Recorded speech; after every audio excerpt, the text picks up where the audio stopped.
This looks like pee.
Surprise, mother.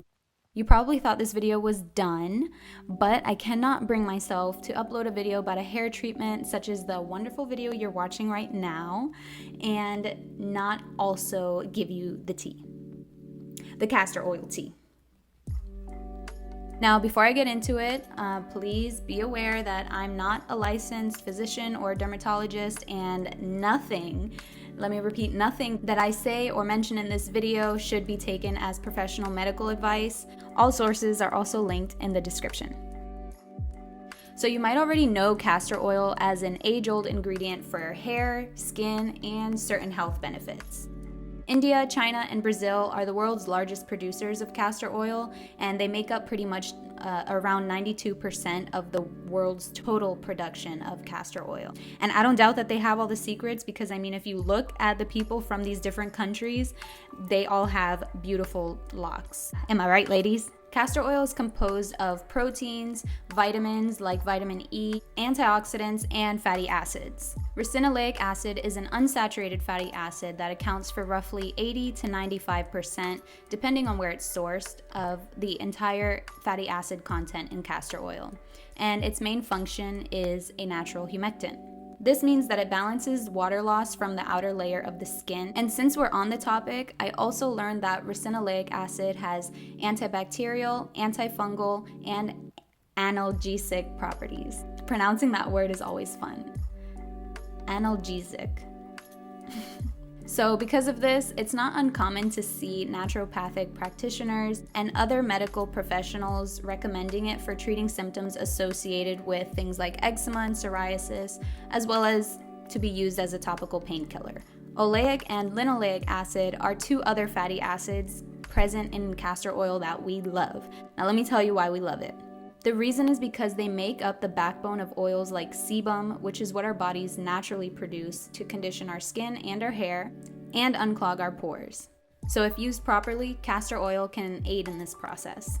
Something that I personally live with is an itchy scalp. And if you didn't know, itchy scalp can be associated to things that we commonly perceive as negative, such as dandruff or seborrheic dermatitis, but it can also be tied to a good thing, like hair growth. But regardless, having an itchy scalp isn't something that's the most comfortable to live with, and it definitely doesn't look good to be scratching your head out in public all the time. Which, by the way, if you didn't know, scratching your head using your nails is a surefire way to scrape up your scalp and cause damage to your hair follicles. So don't do it. But the phytosterols in castor oil work as an anti-inflammatory and anti-itch treatment, so it can help soothe that dreadful itch over an extended period of time and with continued use. So less itch means less scratching, and less scratching means less damage.